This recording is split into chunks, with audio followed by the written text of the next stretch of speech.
ಶ್ರೀ ಗುರುಭ್ಯೋ ನಮಃ. ಗಂ ಗಣಪತಯೇ ನಮಃ. ವೀಕ್ಷಕ ಬಾಂಧವರಿಗೆ ವಂದನೆ. ಜುಲೈ 2024 ಇಸ್ವಿಯ ತುಲಾರಾಶಿಯವರ ಫಲಗಳನ್ನು, ಎಲ್ಲ ಫಲಗಳು ಗ್ರಹಗತಿಯ ಮೇಲಿಗೆ ಹೋಗುವುದರಿಂದ ಗ್ರಹಗತಿ ತಿಳ್ಕೊಳ್ಳೋಣ. ರವಿಯು 9ನೇ ಮನೆ ಹಾಗೂ 10ನೇ ಮನೆ, ಕುಜಗ್ರಹನು 7ನೇ ಮನೆ ಹಾಗೂ 8ನೇ ಮನೆ, ಬುಧಗ್ರಹನು 10 ಹಾಗೂ 11ನೇ ಮನೆ, ಗುರುಗ್ರಹನು 8ನೇ ಮನೆಯಲ್ಲಿ, ಶುಕ್ರಗ್ರಹನು 9 ಹಾಗೂ 10ನೇ ಮನೆಯಲ್ಲಿ, ಶನೈಶ್ಚರನು 5ನೇ ಮನೆ, ರಾಹುಗ್ರಹನು ಷಷ್ಠ ಅಂದರೆ 6ನೇ ಮನೆ, ಕೇತುಗ್ರಹನು 12ನೇ ಮನೆಯಲ್ಲಿ ಕ್ರಮವಾಗಿ ಸಂಚರಿಸುತ್ತಾ ಕ್ರಮವಾಗಿ ಈ ರೀತಿಯ ಫಲಗಳನ್ನು ಕೊಡ್ತಾರೆ. ರವಿಯು 9ನೇ ಮನೆಯಲ್ಲಿ ಇರುವಾಗ ವಾಹನ ಲಾಭಗಳನ್ನು ಅಥವಾ ವಾಹನಗಳಲ್ಲಿ ಪ್ರಯಾಣಾದಿಗಳನ್ನು, ಆ ಪ್ರಯಾಣದಲ್ಲಿ ಎಚ್ಚರಿಕೆಯನ್ನು ಕೂಡ ರವಿಗ್ರಹ ಕೊಡ್ತಾನೆ. ವ್ಯವಹಾರದಲ್ಲಿ ವಿಘ್ನ, ಆ ವಿಘ್ನದಿಂದ ಬರತಕ್ಕಂತಹ ಕಷ್ಟಗಳ ಬಗ್ಗೆ ಎಚ್ಚರವನ್ನು ವಹಿಸಿ. ರವಿಗ್ರಹನು 10ನೇ ಮನೆಯಲ್ಲಿ ಸಂಚರಿಸುವಾಗ ಸ್ವಲ್ಪ ಮಟ್ಟಿಗೆ ವ್ಯವಹಾರ ಅಭಿವೃದ್ಧಿ, ಲಾಭಾದಿಗಳನ್ನು, ಆ ಲಾಭದಿಂದ ಸ್ವಲ್ಪ ಮಟ್ಟಿಗೆ ಸುಖವನ್ನು ಕೂಡ ಕೊಡತಕ್ಕವನಾಗ್ತಾನೆ. ಕುಜಗ್ರಹನು 7ನೇ ಮನೆಯಲ್ಲಿ ಇರುವುದರಿಂದ ಸಾಂಸಾರಿಕ ಜೀವನದಲ್ಲಿ ಬಹಳ ಕಾಳಜಿಯನ್ನು ವಹಿಸಬೇಕು. ಪತಿ ಪತ್ನಿಯರ ಜಗಳ, ಆ ಜಗಳದಿಂದ ಕಲಹ ಇತ್ಯಾದಿಗಳನ್ನು ಕೂಡ ಕುಜಗ್ರಹನು ಕೊಡ್ತಾನೆ. ಹಾಗೂ ಕಣ್ಣಿನ ಬಗ್ಗೆ, ಕಣ್ಣಿನದಿಂದ ಬರತಕ್ಕಂತಹ ಅನಾರೋಗ್ಯ ಬಗ್ಗೆ ಎಚ್ಚರವನ್ನು ವಹಿಸಿ. ಹಾಗೂ ಋತುಮತಿ ಆಗಿರ್ತಕ್ಕಂತಹ ಸ್ತ್ರೀಯರುಗಳು ಹೊಟ್ಟೆ ನೋವು ಜಾಸ್ತಿಯಾಗತಕ್ಕಂತಹ ಯೋಗವನ್ನು ಕೂಡ ಕುಜಗ್ರಹನು ಕೊಡ್ತಾನೆ. ಹಾಗೂ ವಿವಾಹ ಭಾಗ್ಯಾದಿಗಳನ್ನು ಕೂಡ ಸ್ವಲ್ಪ ದೂರದ ಒಳಗೆ ತಳ್ಳತಕ್ಕಂತಹ ಯೋಗ ಕುಜಗ್ರಹನದ್ದು ಇರುವುದರಿಂದ ಆದಷ್ಟು ಕುಜಶಾಂತ್ಯಾದಿಗಳನ್ನು, ಕುಜದೋಷಗಳ ಪರಿಹಾರಗಳನ್ನು ಮಾಡಿಕೊಳ್ಳುವುದು ಉತ್ತಮ. 10ನೇ ಮನೆಯಲ್ಲಿರ್ತಕ್ಕಂತಹ ಬುಧಗ್ರಹನು ವಿದ್ಯಾರ್ಥಿಗಳಿಗೆ ಉತ್ತಮವಾದ ಸ್ಥಾನಮಾನಾದಿಗಳನ್ನು, ವಿದ್ಯಾರ್ಥಿಗಳಿಗೆ ಉತ್ತಮವಾಗಿರ್ತಕ್ಕಂತಹ ವಿದ್ಯೆಯನ್ನು ಪಡೆದುಕೊಳ್ಳತಕ್ಕಂತಹ ಕಾಲವನ್ನು ಕೂಡ ಬುಧಗ್ರಹನು ಕೊಡ್ತಾನೆ. ಹಾಗೆ ಶತ್ರುನಾಶ, ಸ್ತ್ರೀಯರಿಗೆ ಬೇಕಾಗಿರ್ತಕ್ಕಂತಹ ಆಭರಣ ಲಾಭಾದಿಗಳನ್ನು ಕೂಡ ಈ ತಿಂಗಳು ಬುಧಗ್ರಹ ನಿಮಗೆ ಅನುಗ್ರಹವನ್ನು ಮಾಡಿಕೊಡ್ತಾನೆ. 8ನೇ ಮನೆಯಲ್ಲಿರ್ತಕ್ಕಂತಹ ಗುರುಗ್ರಹನು ಉತ್ತಮವಲ್ಲ, ಯಾಕಂದರೆ ಅಷ್ಟಮ ಸ್ಥಾನ ಅರಿಷ್ಠ ಸ್ಥಾನ ಅಂತ ಹೇಳಿ ನಾವು ತಿಳ್ಕೊಳ್ತೇವೆ.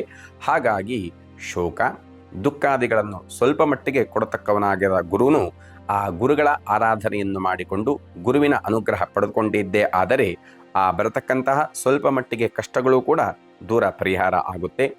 9ನೇ ಮನೆಯಲ್ಲಿರ್ತಕ್ಕಂತಹ ಶುಕ್ರಗ್ರಹನು ಧಾರ್ಮಿಕ ಆಸಕ್ತಿಯನ್ನು ಕೊಡ್ತಾನೆ. ಸ್ತ್ರೀಯರಿಗೆ ಉತ್ತಮವಾದ ಲಾಭವನ್ನು, ಅಂದರೆ ಯಾವ ತುಲಾರಾಶಿಯವರಿಗೆ ಶುಕ್ರ ದಶಾಭುಕ್ತಿ ನಡೀತಾ ಇರುತ್ತೋ ಅವರಿಗೆ ಉತ್ತಮವಾಗಿರ್ತಕ್ಕಂತಹ ಲಾಭ ಹಾಗೂ ಆಭರಣ ಅಲಂಕಾರಿಕ ವಸ್ತುಗಳನ್ನು ಶುಕ್ರಗ್ರಹ ದಯಪಾಲಿಸುತ್ತಾನೆ.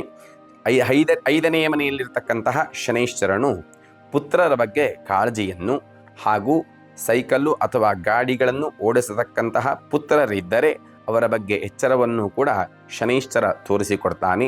6ನೇ ಮನೆಯಲ್ಲಿರ್ತಕ್ಕಂತಹ ರಾಹು ಪುತ್ರ ನಷ್ಟ, ಅಂದರೆ ಪುತ್ರರಿಗೆ ಅನಾರೋಗ್ಯಾದಿಗಳನ್ನು ರಾಹುಗ್ರಹ ತೋರಿಸಿಕೊಡ್ತಾನೆ.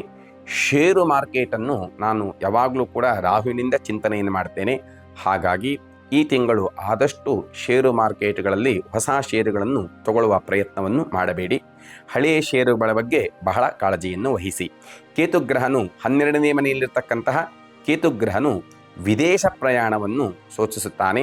ಹಾಗೂ ಜ್ಞಾನ ಪ್ರಾಪ್ತಿ, ಧಾರ್ಮಿಕ ಕೆಲಸಗಳಲ್ಲಿ ಪ್ರಗತಿಯನ್ನು ಕೂಡ ತೋರಿಸಿಕೊಡ್ತಾನೆ. ಆ ಧಾರ್ಮಿಕ ಕೆಲಸಗಳಲ್ಲಿ ಯಶಸ್ಸನ್ನು ಕೂಡ ತೋರಿಸಿಕೊಡ್ತಾನೆ.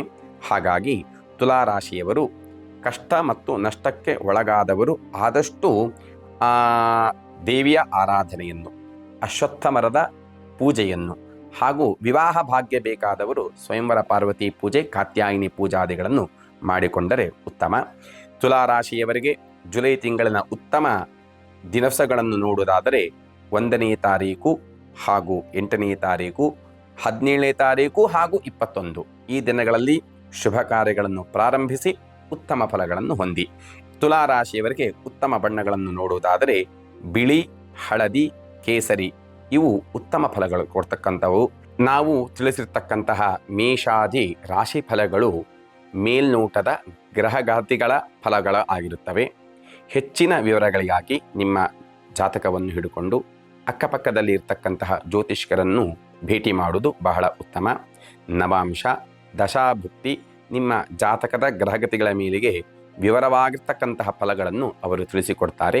ನಾವು ಇಲ್ಲಿ ಮೇಲ್ನೋಟದ ಫಲಗಳನ್ನು ಮಾತ್ರ ಸೂಚಿಸಿರುತ್ತೇವೆ, ವಿವರಿಸಿರುತ್ತೇವೆ. ತುಂಬ ಜನರ ಅಪೇಕ್ಷೆಯ ಮೇರೆಗೆ ತುಂಬ ಜನ ಕಮೆಂಟ್ ಬಾಕ್ಸಲ್ಲಿ ಮೆಸೇಜಿನ ಮೂಲಕ ನಂಬರನ್ನು ಕೊಡಿ ಅಂತ ಕೇಳ್ತಾ ಇದ್ದಾರೆ. ನಾನು ತುಂಬ ಕೆಲಸದ ಒತ್ತಡದಲ್ಲಿ ಇರುವುದರಿಂದ ತಿಂಗಳಿಗೆ ಇಲ್ಲ ಅನುಕೂಲ ಆದಾಗ ಲೈವಲ್ಲಿ ಬರತಕ್ಕಂತಹ ಪ್ರೋಗ್ರಾಮನ್ನು ಕೂಡ ನಮ್ಮ ಟೀಮ್ ಅವರು ಮಾಡ್ತಾ ಇದ್ದಾರೆ. ಆವಾಗ ನನ್ನನ್ನು ಸಂಪರ್ಕಿಸಿ ಬೇಕಾಗಿರ್ತಕ್ಕಂತಹ ಫಲಗಳನ್ನು ತಿಳ್ಕೊಳ್ಬಹುದು. ಹಾಗೂ ಜ್ಯೋತಿಷ್ಯವನ್ನು ಕೇಳುವಾಗ ಯಾರೂ ಕೂಡ ಫ್ರೀಯಾಗಿ ಕೇಳುವುದಿಲ್ಲ. ತುಂಬ ಜನ ಕಾಣಿಕೆ ಏನು ಅಂತ ಕೇಳ್ತಾ ಇದ್ದರು. ಹಾಗಾಗಿ ಕನಿಷ್ಠವಾಗಿರ್ತಕ್ಕಂತಹ ಮೊತ್ತ ಅಂದರೆ 101 ರೂಪಾಯಿಯನ್ನು ನಾವು ನಿಮಗೆ ಕಾಣಿಕೆಯಾಗಿ ಸೂಚಿಸಿರುತ್ತೇವೆ. ನಮ್ಮ ಟೀಮಿನವರು ನಿಮಗೆ ತಿಳಿಸಿಕೊಡ್ತಾರೆ.